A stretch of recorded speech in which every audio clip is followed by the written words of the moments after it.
I am absolutely buzzing. I'm absolutely hyped because I've just read something which brings two legendary characters together, which I thought like a couple of years ago this would never ever happen. And now we're in these times where we're getting these type of crossovers, these meetings, and it can surely only go upwards from here, because this is how amazing the foundations are right now. Now, before I jump into this and I start discussing it, of course, this video does contain spoilers from the new Lion book by Mike Brooks called Son of the Forest. If you're currently reading it, if you haven't read it, and you don't want to be spoiled, please leave the video now. This is your first and only spoiler warning. Now, for those people who are still around, the big news is, the big spoiler part of this is that the Lord Regent, yes, Lord Commander Dante of the Imperium Nihilus,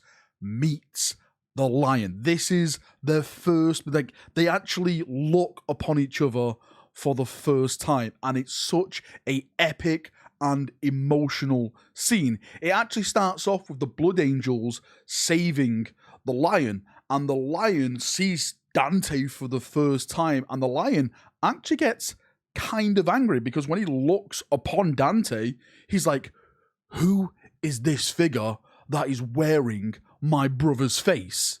It's actually kind of an emotional scene, because the Lion, they seeing Sanguinius' face again, even though it's like this helmeted version. It actually says and explains it in the scene, like, just seeing the mask reminds him of Sanguinius' features, and basically all the rage and the grief in Sanguinius' face that basically tears at the Lion's heart all over again. And this is why it's such an emotional thing, because at this point in the story, the Lion personally thinks that he is the only loyalist Primarch that is still around in the current timeline. Now, Dante, seeing this, begins to bow. All the Blood Angels who've come with Dante, they're like all bow down in sync, which is a really, really cool scene. And Dante then himself takes off his helmet, which is something that I can't remember Dante ever doing. Like, I know he took it off in private during, in the Dante book, I think the Devastation of Baal and Darkness in the Blood, but I can never remember him taking his helmet off in front of his other brothers. But the really, really cool thing from this scene is that we get a little bit of description of Dante. He has like jet black hair, and there's like little slivers of silver in his hair as well.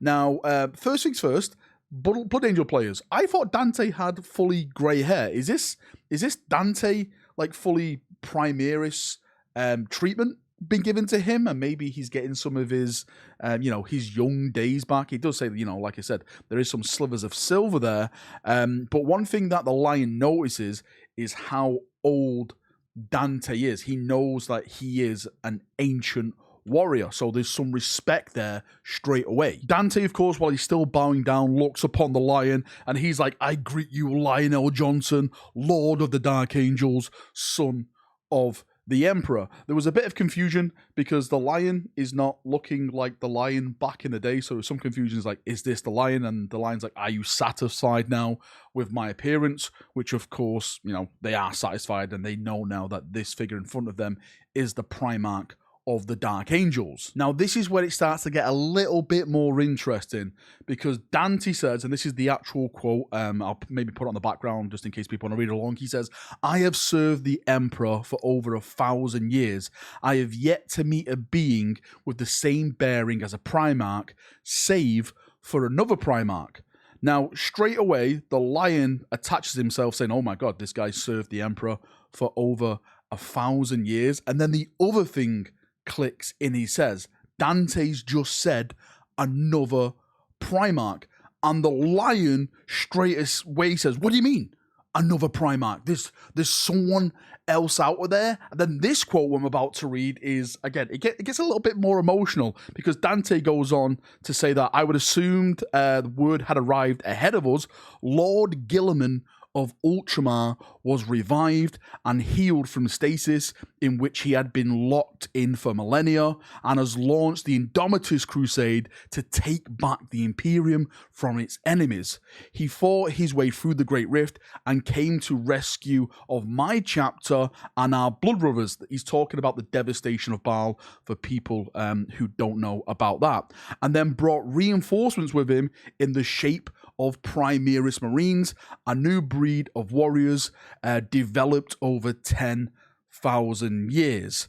Now, there's a lot to break down in that sentence. So he's explained to him about his brother who's just returned. He's just explained to him about, the battles that are going on with the Rift and everything like that. Like, at this moment in time, the Lion's processing all of this. He's actually mentioned the Primarch Marines, which is a whole bloody video in itself. The Lion actually knows about Primarch Marines now and this new breed of warrior, as it mentions in here.